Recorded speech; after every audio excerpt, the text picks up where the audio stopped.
Hello students, hope you are following this brainstorm series with full जोश। तो मैं आपको बोलना चाहूंगा, जो बच्चे इस सीरीज को फॉलो नहीं कर रहे, फर्स्ट डे से इसको फॉलो कीजिए। Definitely it will create a big impact on your JEE journey.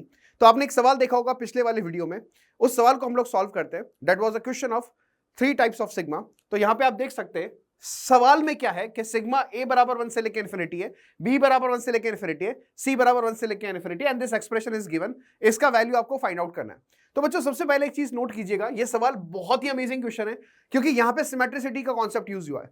अगर मैं यहां न्यूमरेटर को दिखाऊं आपको, तो न्यूमरेटर का जब आप देखोगे तो लिखा हुआ है A B into 3a plus सी।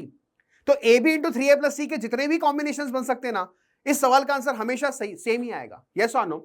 अगर मैं यहां पे A B into 3a plus C की जगह BC into 3b plus A B लिख दूंगा ना, तो तब भी आंसर सेम आएगा। इसका मतलब क्या हुआ? इसका मतलब ये हुआ कि सारे एबीसी के रेस्पेक्ट में सिमेट्रिक है, क्योंकि ए पे और बी पे और सी पे तीनों पे सेम लिमिट लगी हुई। लेट अस टेक, कैसे समझाता हूं। अगर आप यहां पे ध्यान से देखेंगे तो ये आपके सामने लिखा हुआ है न्यूमरेटर में, केवल मैं न्यूमरेटर की बात कर रहा हूं, 6 times of A B into में 3a प्लस सी, राइट। तो क्या मैं इसको ऐसे लिख सकता हूं? क्या मैं इसको ऐसे लिख सकता हूं? मैंने पहले ही बोला सिमेट्रिक के एबीसी के रेस्पेक्ट में, तो मैं 6 पार्ट्स में इसको स्प्लिट कर रहा हूं क्योंकि 6 पार्ट्स ही बनेंगे। कैसे 6 पार्ट बनेंगे मैं आपको बताता हूं। इसको आप ऐसे लिख लीजिए, ए बी इंटू में 3a प्लस सी, तो ऑलरेडी लिखा हुआ है। ए बी के बाद आप बीसी ले लीजिए, बीसी के साथ आपके पास क्या आएगा, यहां पे 3b हो जाएगा और प्लस का a हो जाएगा। फिर आप ले लीजिए ac, यहां पे हो जाएगा 3a और प्लस का b। 3 पार्ट तो ये आपने लिख दिए। अब इन तीनों पार्ट के करस्पॉन्डिंग अगले पार्ट्स क्या आएंगे, ध्यान से देखिए। फिर से मैं ए बी लिखूंगा, यहां पे 3a लिखा हुआ था तो इसकी जगह मैं 3b कर दूंगा और प्लस का c सेम रहेगा। यहां पे bc लिखा हुआ है सेकंड वाले पार्ट में, सेकंड वाले पार्ट में क्या लिखा हुआ है, bc लिखा हुआ है, तो bc सेम टू सेम। यहां पे 3b आ रहा था तो इसकी जगह मैं 3c कर दूंगा और प्लस का a सेम रहेगा। और यहां पे ac आ रहा था तो यहां पे मैं 3c कर दूंगा, प्लस का b सेम टू सेम। यानी आप देख सकते हैं कि 6 times ab into 3a plus c को मैंने इस तरह से लिख दिया, क्योंकि मैंने पहले ही बोला कि ए बी सी के रेस्पेक्ट में सिमेट्रिक है। यानी A B into 3a plus C के करस्पॉन्डिंग जितने कॉम्बिनेशंस बन सकते हैं उतने में आपने इसको ब्रेक कर दिया, राइट। इसलिए वो 6 लिखा होता है। That was the factor we have to catch, right. इतना आसान सवाल नहीं है ये। अब यहां पे सिमेट्री, अच्छा यहां पे क्या होगा कि कई सवाल आपको ऐसे मिल सकते हैं जहां सिमेट्रिक एक्सप्रेशंस आपको क्रिएट करने पड़े, तो ये one of the best example है उसके करस्पॉन्डिंग। आपने इसको ऐसे लिखा। अब आप देखिए क्या होगा जब मैं इसको मल्टीप्लाई करूंगा, तो व्हाट विल हैपन, जब मैं इस एक्सप्रेशन को मल्टीप्लाई करूंगा तो A B into C, B C into A C into B, A B into C, B C into A और ए सी इंटू बी, ये सारे के सारे एबीसी बनाएंगे। तो एबीसी हमारे पास कितना आ जाएगा, 6 टाइम्स एबीसी आ जाएगा। प्लस ध्यान से देखिए, सब में से 3 कॉमन आएगा, तो पहला टर्म क्या बनेगा, जब ए बी ए से मल्टीप्लाई होगा, that is A square B, plus का हो जाएगा आपके पास बी स्क्वायर सी, प्लस का हो जाएगा आपके पास ए स्क्वायर सी, प्लस का आपके सामने हो जाएगा ए बी स्क्वायर, प्लस का आपके सामने हो जाएगा बी सी स्क्वायर और प्लस आपके सामने हो जाएगा ए सी स्क्वायर। ये इस तरह से लिखा हुआ है। यानी फाइनली ये जो एक्सप्रेशन है, न्यूमरेटर को हमने इस तरह से लिख लिया। अब बात करते हैं डिनोमिनेटर की। तो डिनोमिनेटर में क्या होगा, डिनोमिनेटर में आप इस टर्म पे फोकस कीजिए। ये क्या लिखा हुआ है, that is given A plus B plus C और ए प्लस सी। जरा आप इसको मल्टीप्लाई कीजिए। जब हम इसको मल्टीप्लाई करेंगे ए प्लस बी और सी प्लस ए को या ए प्लस सी को, तो हमें क्या क्या मिलेगा, देखिए। सबसे पहला टर्म मिलेगा ए बी, यहां से प्लस का ये मिलेगा हमें बी स्क्वायर, है ना, प्लस का बी स्क्वायर, प्लस का ए सी और प्लस का बी सी। और मल्टीप्लाई में आप बात करेंगे तो यहां पे ए प्लस सी आ जाएगा। फिर से मल्टीप्लाई कीजिए इसको, तो ये हो जाएगा ए स्क्वायर बी प्लस का ए बी सी प्लस का बी स्क्वायर ए प्लस का बी स्क्वायर सी प्लस का ए स्क्वायर सी प्लस का ए सी स्क्वायर और प्लस का यहां पे देखेंगे तो बी सी स्क्वायर हो जाएगा, राइट। अब यहां पे देखिए क्या हो गया, चेक कर लीजिए। ये हो गया आपका ए स्क्वायर बी और ए बी सी, यहां पे आ गया B square A plus B square C, A square C plus A C square plus B A B C भी आएगा और बी सी स्क्वायर आएगा, एक ए बी सी भी आएगा, राइट। तो फाइनली आप देखें तो क्या होगा, एबीसी कितनी बार आ गया, ट्वाइस एबीसी, प्लस जो भी बचेगा आपके पास तो A square B plus B square A plus B square C plus का B C square plus A square C plus का ए सी स्क्वायर। ये एक्सप्रेशन आपके पास बनेगा। अब ये आपका डिनोमिनेटर में क्रिएट हो रहा है और ये एक्सप्रेशन आपका न्यूमरेटर में क्रिएट हो रहा है। तो इन दोनों में आप देखेंगे एक फैक्टर का ही डिफरेंस है। अगर मैं यहां से 3 कॉमन ले लूं, तो अगर मैं यहां से 3 कॉमन निकालूंगा तो ये वाला एक्सप्रेशन जो है वो कैंसिल हो जाएगा।